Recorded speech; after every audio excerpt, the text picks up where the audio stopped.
Let's go ahead and, well, I know Joe, you had, Kay just, I don't know if anybody just saw before we got on, Kay just showed herself another video. And talking about, hearing bad things in the market, I can help you out. It's not as bad as you think. Then you talked about if you need anything, need contractors. Which kind of leads us into, we got kind of on the edges of last week when we were talking about follow-up. And I said something about, are you dating your database? Because if you're not, you should be, because that's the whole thing. There's the old adage that says that people do business with people they know, like, and trust. True. Very true. But you have to be in flow with them or they'll go out with somebody else. They might know, like, and trust you, but if you haven't talked to them in a while, you haven't called them, haven't asked them out, haven't done this, dropped off a little gift, then they might just talk to the person that was at the soccer game and you're like, how the hell did that happen? We live right next door to each other. But I wanted to throw out some statistics just to get into the topic of what we're talking about. Now, these aren't exact, but they're pretty close. There's 120 million US households, okay? There's 78 million number of owner-occupied US households. So it's 120 million, 78 million. 6 million on the average. 6 million on the average will sell their homes annually. Pretty good size number. I mean, 6 million. So that's 12 million basically, if you take the two sides, buyer, seller of the transactions. So that number ends up to be about 15.2% average transaction rate, 12 million transactions to 78 million households. Okay, just following along with me. Okay, so the reason I wanted to break it down to us is when they play with that number, they said there's 15 transactions per year for every 100 households that know me. Okay, so if you know 100 people, somehow, some way, 15 of those people are going to have a transaction. So the trick is, how do you become part of that number, that 15? That's what you want. If you know 100 people and 15 people in your world are going to make a transaction, you want to make sure that those 15 people are your 15 people, because that's a big number. If you can capture that 100 and those 15, so that gets us to why do we want to date our database? Because as long as we are doing things with them and being part of them, then more than likely they're going to want to do business with us. So that goes back to the old statistic that we've talked about in the past, but I'm going to go ahead and bring it up because it always scares. It's a scary number. Okay, so sellers say that 65% of the people, would you use or refer your realtor on your next transaction? 65% say yes, definitely. 19% say probably. That gives you 84%. Buyers, would you use or refer your realtor on the next transaction? 73% definitely, 15% probably, 88% total. 12% do. 12%. So that, oh, and I forgot to give you the seller, 25% do. Okay, so 84% yes, I like you, want to do business with you, you did a great job, thank you so much, we're all friends. 25%. Buyers, love you, think you're the best, want to be with you forever, we're all friends. 12%. So the only thing that's missing in that equation is that we quit dating them. Quit calling them, quit telling them we liked them, quit talking about what's going on in their life. How was your day?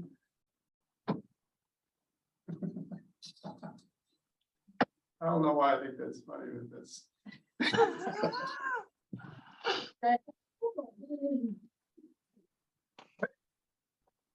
In reality, that's what we have to do, right?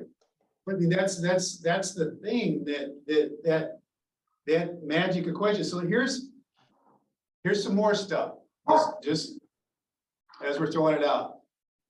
Okay. Conversion ratios, for those who like numbers. Conversion ratios, a cold direct mail piece.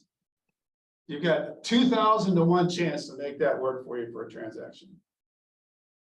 Not bad, but pretty big. 2,000 to 1. Don't not do it, but it's 2,000 to 1. Better than lottery. It's better than the lottery. And that person still has not gotten their $1 billion and showed up with their ticket to say it's me. Okay, a cold internet lead is 1,600 to 1.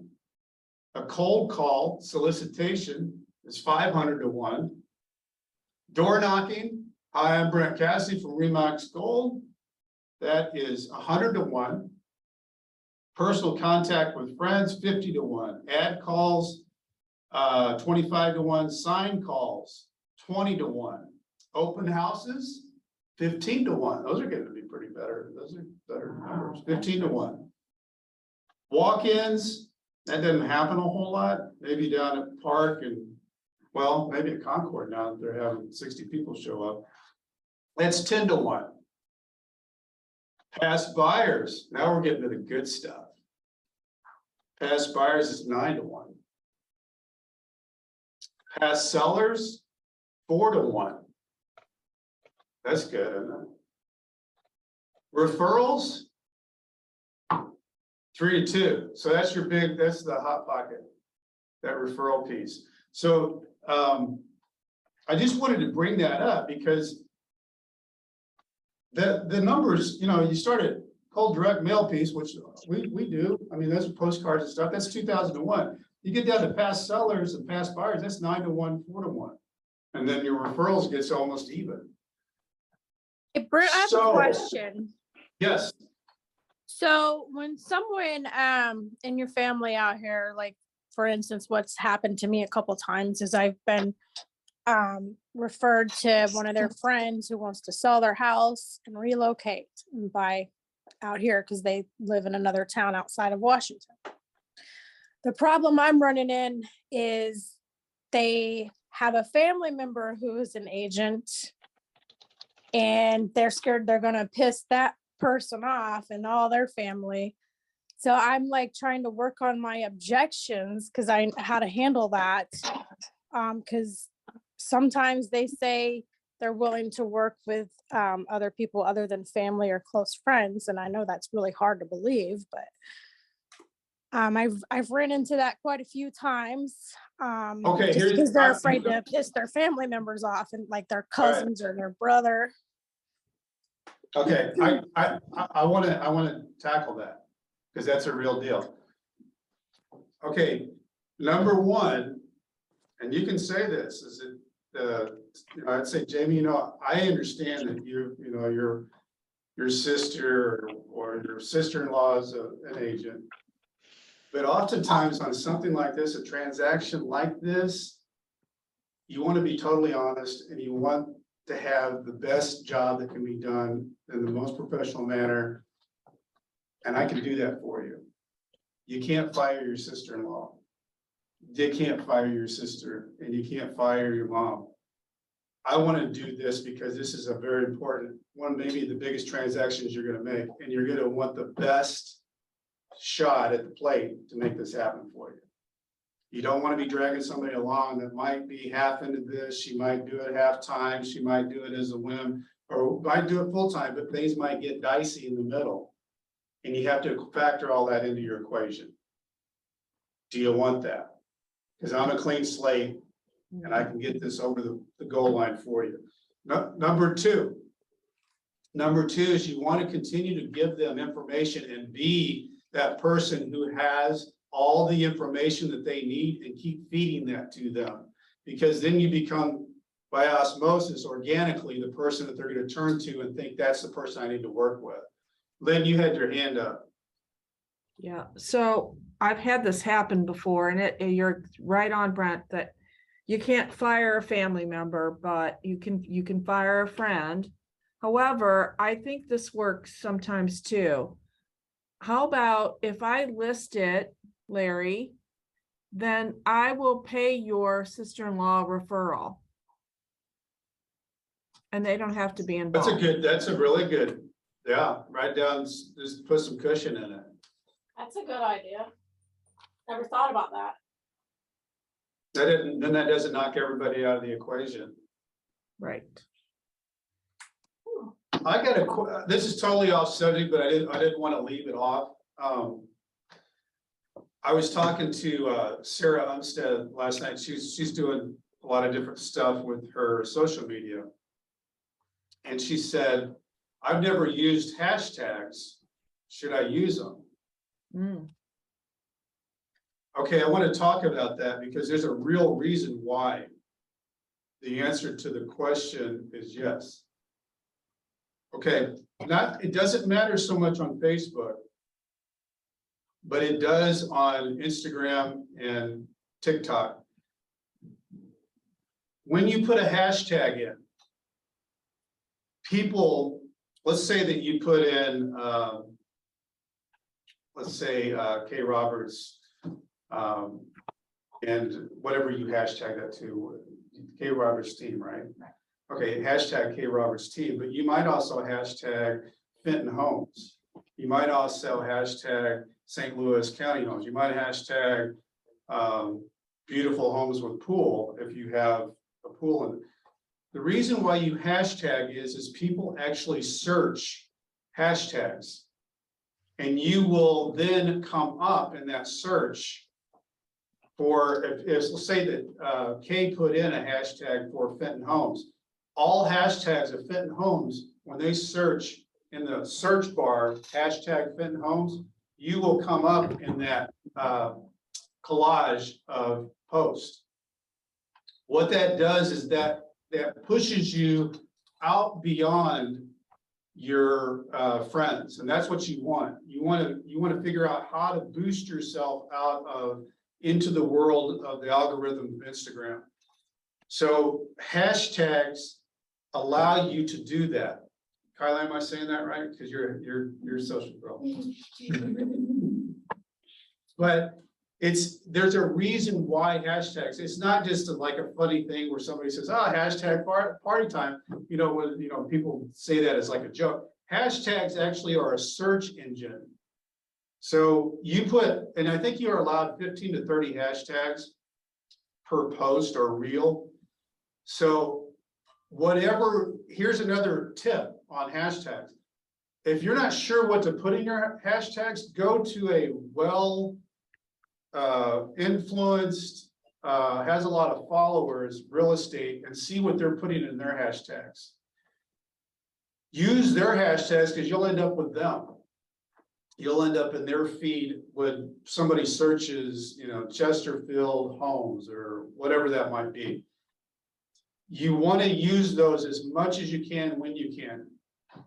I'm not saying you don't use them on Facebook because you can. It's just that it's not used as much on Facebook.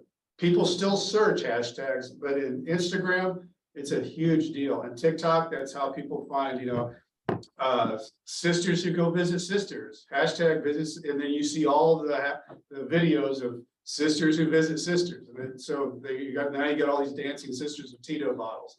But that's the whole thing with hashtags. So I was glad that Sarah asked me that because she said, I just thought, I think they're kind of goofy or whatever. It's not that they're goofy or not goofy. It's actually a search engine. So it's whenever you post, you want to do a hashtag because that pushes you into a bigger world. Well, some of those though, I mean, they have a list that's real long of hashtags. I mean, their message is like one little bitty thing, but then the hashtags are like. And the reason why they're doing that is they're trying to reach out to all those search engines of the happening of somebody searching that hashtag. And you'll end up there. You end up there. I mean, they push you into that. If you use that hashtag, you will end up in that search engine in that wall of videos or posts. So I didn't know if that was something everybody already knew, or but I felt like with Sarah bringing that up last night, it was just important to talk about because we talk about social media a lot, but there are little hacks and tricks, kind of like Joe's hacks for fixing things at home. Hashtags will get you to different places and you want to use them. And you always use your own hashtag because you want people to also search you as a hashtag like K Roberts team, but use other hashtags of things that fill in all those gaps that you think people will search. Trenton Homes, St. Louis Homes, Yes, Lafayette Square. yes, all that. Yeah.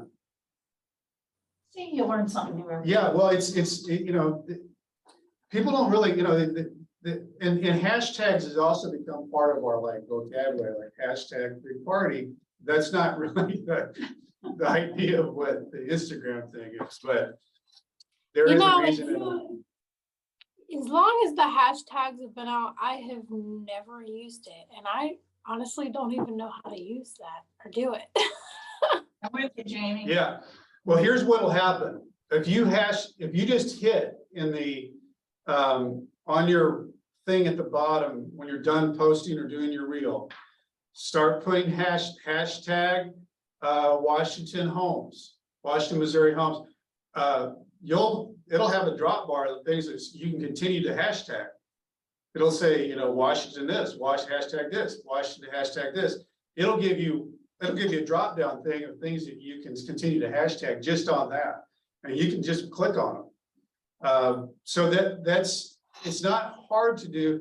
And then when you're looking for something for a hashtag, you hit the search bar comes up, and then you hashtag Fenton Homes, and all that'll come up.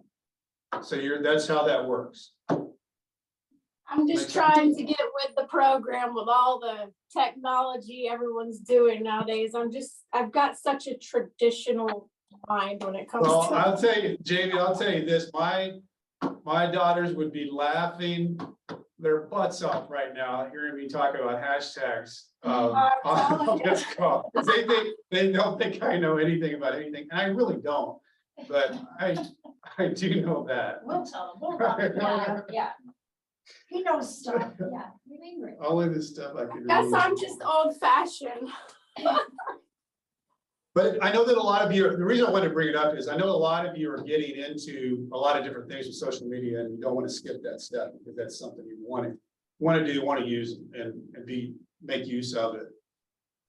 Okay, so going back to where we were, did that answer your question though, Jamie, on? It did, and I appreciate you elaborating on that. I'm gonna try and figure it out and see where I get with it.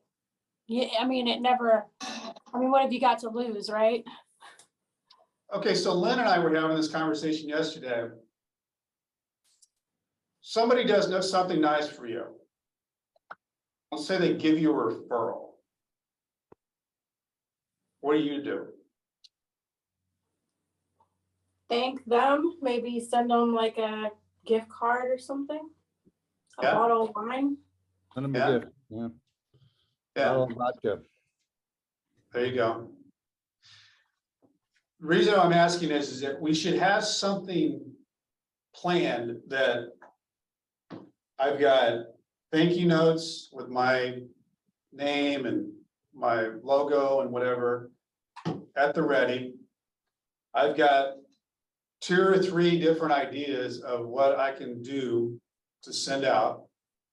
So it's really a system. I got a referral, or let me ask you this question. The people your buyer moves into a home. What do you do for them?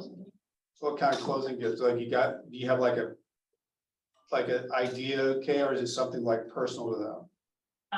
I was doing Cutco for a long time, and I still love their products and stuff too, and. It's funny because that's something Len and I were talking about yesterday. Cutco is just unreal. They're amazing because you can write it off as a marketing expense, because you can put your information on there.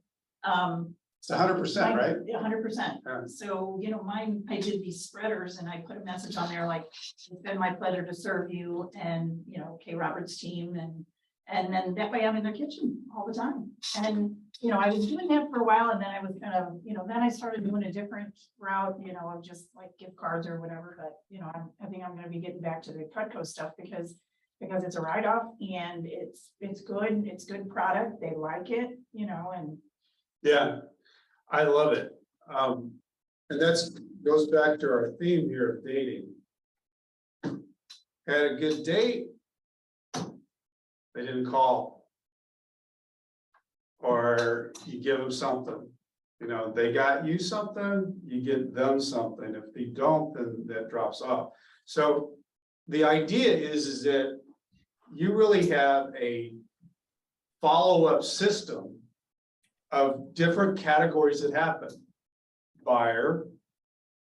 Okay, what am I doing for them?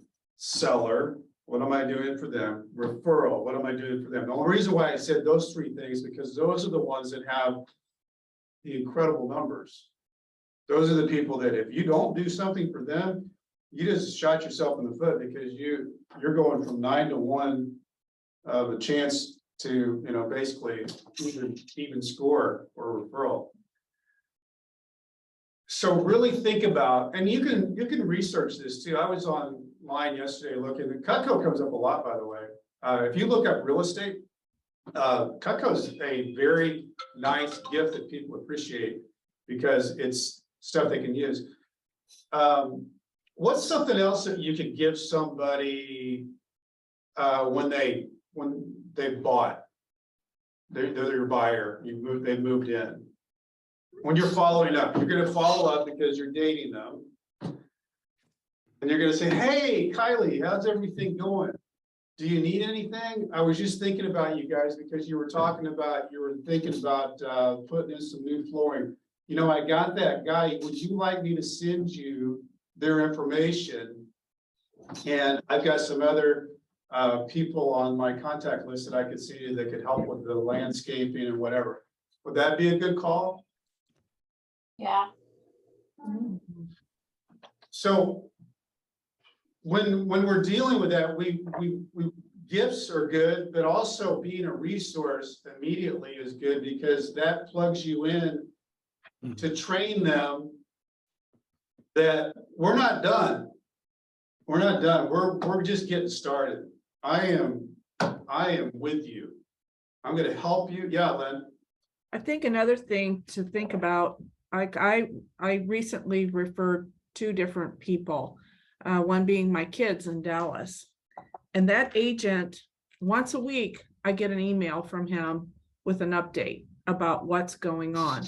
Because the person you referred, it's an embarrassing call when they call you and ask, hey, I haven't heard from my agent, or I'm not sure what I'm supposed to do, or so if you're the receiving agent, you're keeping the person who referred you the business updated, then they're in the loop. So they're not embarrassed that they weren't informed. That's a really good point. Yeah. And it doesn't cost you anything to do that. If you do a really good job, the next time they have a referral, you're going to be at the top of their list. I was just looking at, because with things that you're wanting to give people, it either makes them feel good or it solves a problem. You can't miss with those two. You can't miss with those two.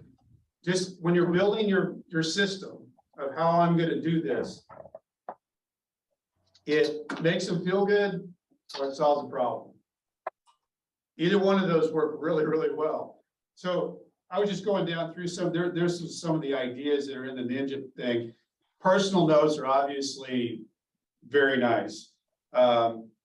If you know somebody has an interest in gardening or interior decorating or whatever their personal thing is, that send them an article about something.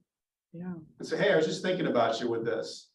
And this is something that, this is what we were talking. I know you like this. those type of things, doing that, like a direct hit on a personal thing that you know is an interest of theirs. Like Sean would send, hey, Jose, here's a puppet. I know it scares the shit out of you. Just and let him open that box. But if you know that there's something that they really personally like, send them that, mail them that, put a stamp on that, because it just gives that connection that, you know, this person is my person. They know what I'm doing. They like me. They have interest in me. You know, I've talked about this before, because if you haven't made contact with some of your people in a while, I know, Lynn, you and I have talked about this a lot. There's a thing that's, and we have it, if anybody wants, it's called Fun Facts. And it just more or less gives you the facts of, I think there's like 5 or 6 of them. I'm looking for it as I'm talking Well, here. yeah, they should know what it is, because we asked them to fill it out for us. So it says, what's your favorite flower? What do you like to drink? Where do you like to eat? All those sorts of things. But we have a copy, Brent. We could send them if you want. Yeah. And you can even go into some other things that, like, you know, what's their favorite sports team? What's their favorite local restaurant, wedding anniversary, children's birthdays, children's names. Reason I'm bringing that up is, you know, you want to talk to them about family home activities whenever you talk to them, right? Whenever you're talking to them, you're going to talk about family, you're going to talk about home, you're going to talk about activities, one way or the other. But this Fun Facts actually gives you a way. Hey, Neil, you know, I'm starting the, you know, the 4th quarter here. I want to be ready to go, coming in, and I'm cleaning up, and I've gotten a little sloppy here. I want to make sure that I've got some of these fun facts down about you and your family, and just ask them about it on your call. You know, your wedding anniversary, your local favorite restaurant, favorite sports team, whatever. What do you like to drink? Those type of things, because if you put that in your database, then you've got that to go to when we go back and they do something nice for you, right? So I know that Brent likes to eat at wherever, and I'm going to buy them a gift card for that. Or I know that he drinks Handle vodkas all week long. I'm going to give him a Handle vodka Tito's. He'll really appreciate that. But it also is a little good conversation starter too. If you're thinking, well, I'm going to call this person, I've talked to him a long time. Just tell him, hey, I always wanted to touch base with you. It's 4th quarter. I'm really wanting to make sure that I get in touch with everybody. But in turn with that, can I get a few things I want to put down just so that I have it in my own notes here? Just a good, fun thing to talk about. Hey, Brent, that list you're talking about is so important, because if you're doing a Popeye, you're doing Popeyes, you look at the list and you go, oh my gosh, they like sunflowers, or they like a certain kind of candy or whatever. It helps you, instead of going out and buying something that maybe they don't like or don't drink or whatever, it just seals the deal for you. You got exactly what they like. Yeah. It's like It doesn't somebody have to giving be me, expensive. no, It's a it's like thought. somebody giving me black licorice. I don't like black licorice. You can give it to me, I do. But I mean, you guys get the idea though, right? With just, there's, and right now, the reason I'm bringing this up now is it's a really good time. We're going into the 4th quarter. So it's a really good time to do some cleanup stuff, to talk to some people you haven't talked to and ask them how the year's gone. You know, how have things been? We haven't touched base, you know, how's this, how's that, whatever. And, you know, it could end up getting into talking about the market or whatever, but it might not. The main thing is, as long as you look at it as you're dating them, doesn't matter what you talk about. It's just that you're staying in contact, you're staying in flow. Because going back to the beginning, if they like, trust, and know you, that's great, but you got to be in flow with them. And there's nothing worse than having somebody that you like and you know that does business with somebody else. And it happens, but the whole thing is to try to get those 15 people and the 100 people that you know make sure that you close the gap on that. Yep. Does anybody else do anything with, because the next thing I was wanting to talk about is the testimonial follow-up. But does anybody else do anything with any particular ideas that you think are good with your buyers, sellers, referrals, and if you don't, that's okay, because you might have kind of a hodgepodge of things, but what I'd like for you guys to do is really think about it and actually make something of it. Make it, here's the category for these people, here's a category for these people, here's a category, buyers, sellers, referrals. If you cover that, you've covered 85% of what you need to be locked into. Mhm. And those are the people, if you're doing something for them, you're contacting, you're giving them something, you're something they can use, something that makes them feel good.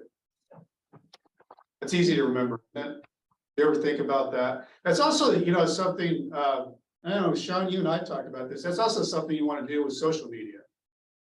Mhm. Something they can use, something that makes them feel good. Right. Those are like, there's a reason why Sean's dog videos, it makes them feel good.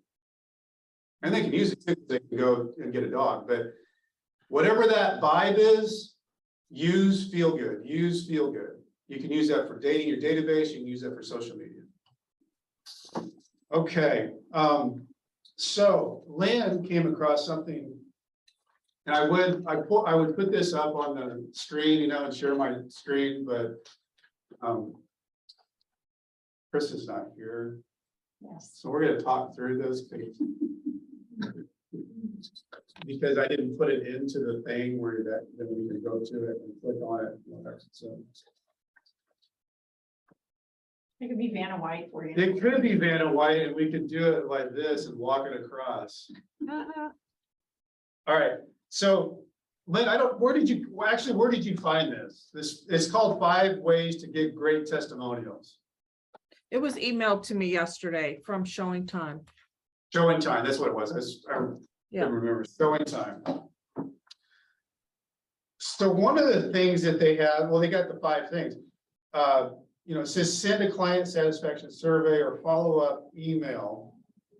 And I think what you were talking about, Lynn, is there's a few of these things that are free, like Survey Monkey and Woofu, which I've never heard of Woofu. Am I even saying that right? I think so. Yeah.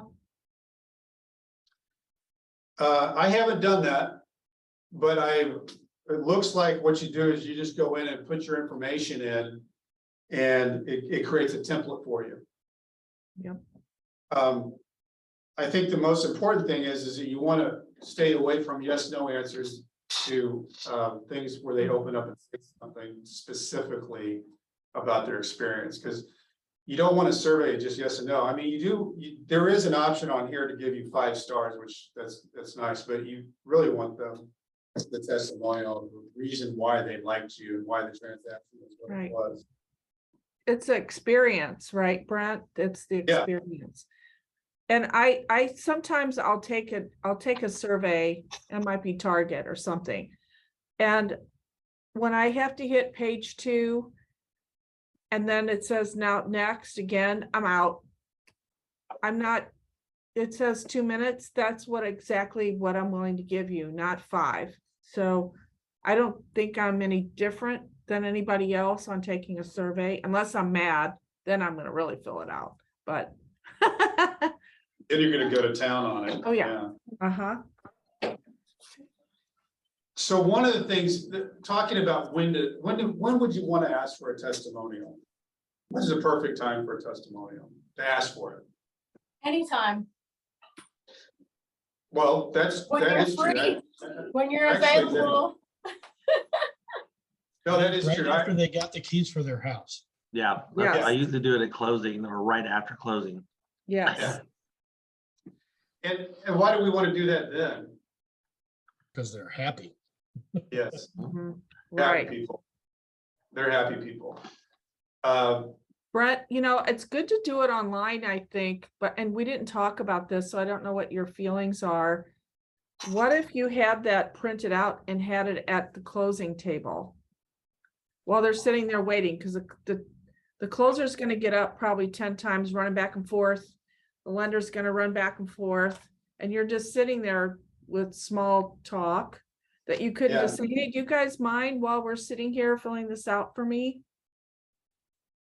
I think that's a great idea, Lynn. I mean, there's no, yeah, Neil, Neil, you're on mute.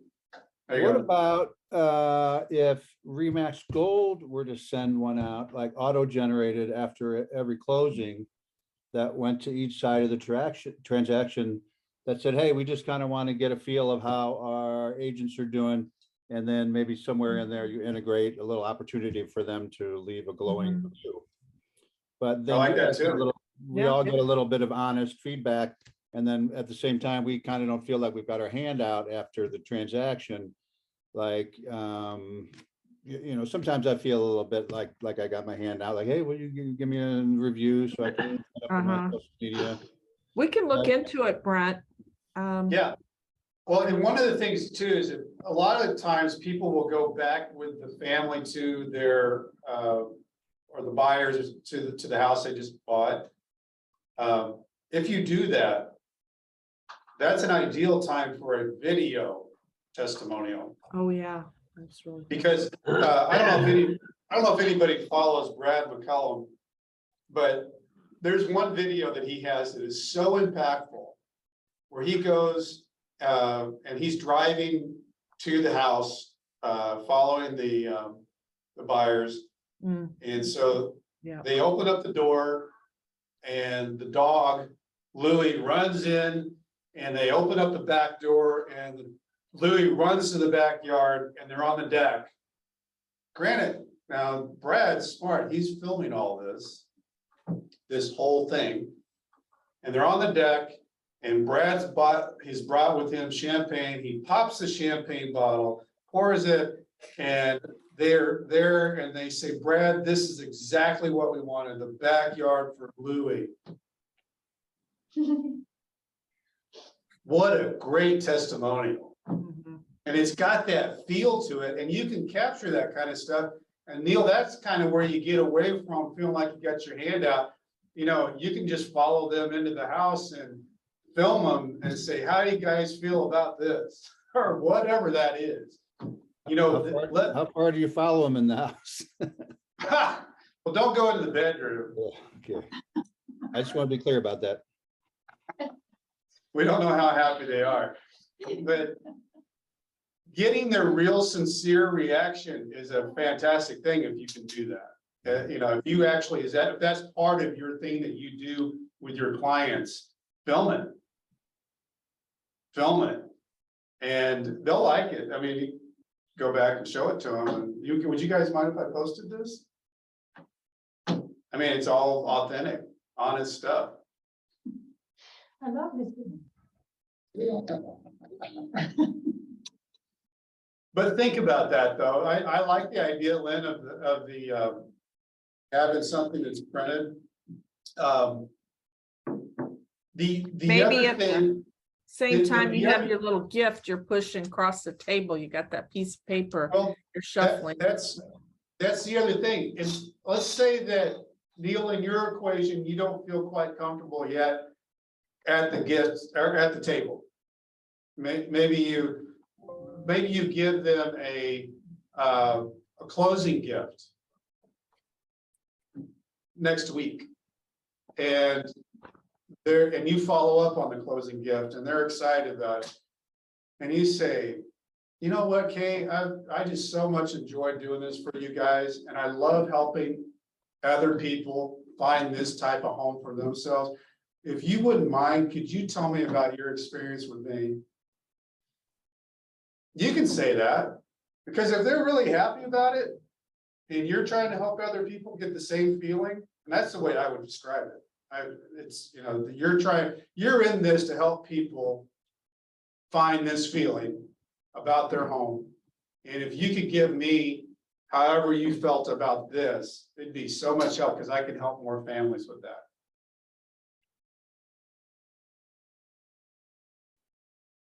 Would that work?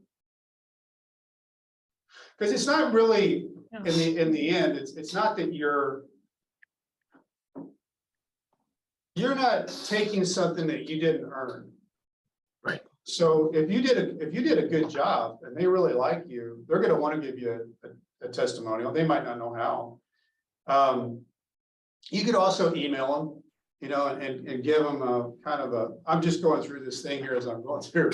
Closing gift warms them up. A nice email will warm them up. It just kind of how you felt about it. Maybe that's better with a personal note. How you felt about the transaction and how much you liked them and how much you liked them as a couple or whatever. And then you could use that language. Could you create a QR code? Personal note, and you could put that in there and say, click on this to do a review kind of thing? You could. In fact, that's a good idea too. If you have that on your, that QR code on your personal notes, they could do that whenever they wanted to. Like, let's On say my- you sent something. What'd you say, Sean? On my Google business page, there's a Yeah. tab I can click and put their phone number in, and it will text them and says, Sean, your realtor wants to get a review. Would you mind giving him a review? And it's right to their phone. It's a text message. All they do is have to click it open. And so it's easy for them. But I usually do that like a couple days after closing, just so it's not right at the closing table. But then I just say, hey, just wanted to check up and see how you're doing. And then I send the link and say, hey, would you mind giving me a review? And with it all being right there in their hand, it's harder for them to, you know, if it's a piece of paper or something else, they got to scan, and there's another step involved. When you send them the link, it's right there in their hand. They just click on it and they give you a review. So it kind of I streamlines like the that, Sean. process. I like that a lot. That's a great how long did it take you? How long did it take you to set that up for yourself? Maybe an hour or so. You just create a Google business page with Yeah. all your information on it, and it didn't take me very long at all. And you want to do the Google business page because that's where you show up in the search and it's Right. all your information. So that's a whole nother thing. We should probably cover that maybe in the next For business sure. meeting, because there's a step-by-step on how you Yeah. do that Google page. And if you do that, then if you search that thing comes up on the side there. And it's nice. I mean, it gives you everything that you need to know. And I didn't know that you did that, Sean. You've been keeping that as a secret from me. Oh, That's very cool, though. well, then I take and then after I get the review, I take it and I put it with my emoji and all that stuff, and then I post that on all my social media. I don't just take it from Google and share it. I put it with my emoji and all that stuff and put it on my social media when I get one. And I think, going back, I don't want to lose what Neil said, because I don't want that to be a situation, Neil, where you feel like you don't or can't because you feel awkward with it. I think it's mostly feeling comfortable with the words that you're saying. Mhm. If you like helping people find their homes, that should be part of your language. If you want people to feel good about finding a place that they love to live in, that's why you do what you do. And I want to help more people do that. If you could give me a review, it really helps me help more people. Right. Smart. Well, and I know USA Mortgage does that right after the loan closes. Mhm. They send out an email wanting a review on the loan officer and the processor and all that stuff. So I know USA Mortgage is doing that already. And Sean, that whole thing going back, and I don't want to sound like a broken record on it, but if you want to bump up your reviews, there's absolutely nothing wrong getting a review from the agent that you did the transaction with, Mhm. the lender, the title company. And then your client, that's 4 right there. You just 4+ yourself into more reviews. And getting that review, if you can get a review from another agent, I think that's powerful, because if you have that in your repertoire of things that you put out there, other agents would look at that and think, huh, Neil must be an easy person to work with. And when does that come into play? Kind of like Kay, you and I talking about when the 5 or 6 offers. You know what? That's Kay, though. Kay, I wouldn't mind working with Kay. I've read about Kay. She's nice. Those things, all those things play into your overall business. So it's not like you're wasting a step or wasting time with it. All those things layer up your credibility in the whole world of getting to the next transaction, because that's what you're all trying, that's what we're all talking about, is getting to the next transaction. Why do you date your database? Because you want to go to the dance. And you might not go to the dance for a year or 2 years or 3 years. That's why you got to get this dating thing down to almost like a system, so you don't forget to date them. Because you might do really good for 2 or 3 months, and then it drops off for a year and a half, and then you find out in the listings that they listed with somebody. So it's all into, and it goes back into the other thing is this time of the year, you know, you need to look at like, how many people have I not contacted in my database? How many people am I not dating? Let's say that. How many people have I not stayed in touch with? Make that list so that you can make that that might be, you got your active leads and you've got your passive leads. These people are just people you're trying to stay in touch with. Make that list of people that you haven't made a contact with and figure out a way to contact them. For some reason, for whatever reason, that's your goal in the next quarter. Get in contact with those people that you failed to get in contact with through the first 3 quarters. And then use some of the things we talked about today to kind of piece that in. But some of it is just making contact with them, guys. You know, some of it's just saying hi. How's it going? I haven't talked to you. What's been going on? You never know where that goes. People will spread the word about it too. I was telling Brent about it. I was at a wedding shower over the weekend. It was a client that I just helped recently. We've known their parents for quite a while. My husband actually helped them with a renovation project 15 or 16 years ago. So we've stayed in touch with them. They referred us to the kids. We helped them build a house in Moscow Mills. They're getting married in October. They invited me to the shower. I went to the shower, and then all of a sudden the mom and the daughter that we helped, they're both talking about, you know, every time. I mean, they introduced me and they're like, well, this is Kay Rabbit. She's the best realtor in St. Louis. And I'm like, wow, I was just coming for the cake and punch, you know, but it's turned into a business meeting. yeah, it worked out great, you know. And then when she opened the gift for me, she said it again, you know, the girl that's getting married, she's like, Kay's the best realtor. She just helped us build our house. And I was like, Yeah. well, you know, it was kind of one of those things where I'm like, well, but this is about you today, you know, but it was fun because I felt like, you know, I was just part of the family, and that, you know, that they appreciated what I did, but, you know, they wanted me to be there just, you know, because I'm their friend too.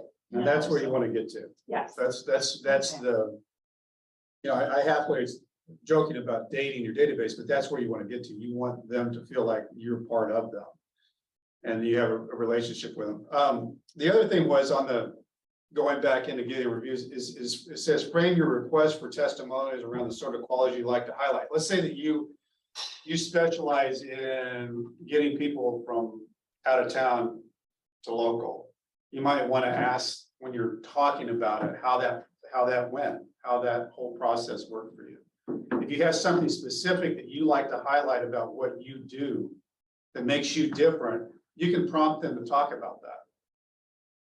You know, maybe you work, you know, with distressed houses, or, you know, I'm just thinking off the top of my head, whatever those specific things that you think that makes you a little bit different, you can prompt and talk and make that part of how they're thinking about giving you the review. Yeah.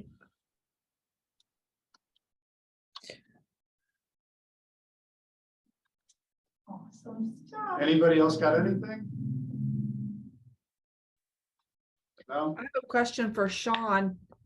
When you set up your Google business page, was there a fee involved? No. Is it interactive? It can be. You can have it so they can send you a message directly from Google. But other than that, trying to think, because I think I have it set up that I've never gotten a message directly from Google though. So, but I think I have it set up so you can click a button and directly message me. There is Okay, a thing, I'm though. going to look into that, Brent, to see if we can get Well, someone. Yeah, but Sean, you kind of led us into the next meeting.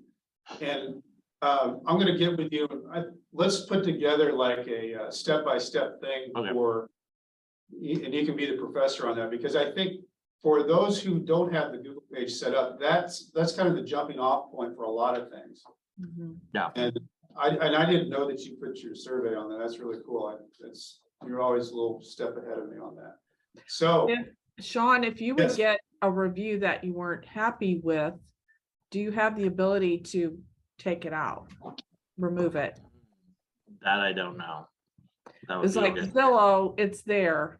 Or Yeah. Yelp is the worst. I would never create a page on Yelp. It's, I almost remember Brian Sohn telling me that there is a way to edit your own Google page. When, because that's what he uses for his testimonials. He switched from Zillow to Google. I'm reaching out to a couple people right now, trying to get someone who's an expert in that can help us. Brian, I would say he's pretty good at it. You can delete reviews, FYI. Yeah, Okay. That's good Yeah. to know. Thank because it you. is it's your Google page. So I think you've got editing on. Now Awesome. Julia said 100%. And Sean, thank you for the tip on that. That's very helpful Oh, on yeah. my end as well. Well, it does Yeah. take a few days because it wants you to put in an address, and I put in my park address, so they didn't have my home address. And then they want to verify you're a real business. So they'll Mhm. send you a postcard with a code, and then you have to go back in your Google page and put that code in Nice. to Okay. verify you're real. So, You don't want to be a bot. right.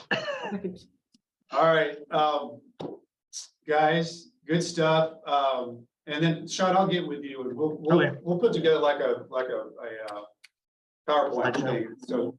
Guys, and I want to apologize. I'm very late to this call, but I had a meeting that started at 9:30 that went very long. So my apologies for not being on. So I'm holding myself I'm accountable. glad to hear. Jose was a professor last night at St. Louis University. Gave him a Woo! little speech. I spoke to a friend of mine who's an attorney and he's a law professor now as well.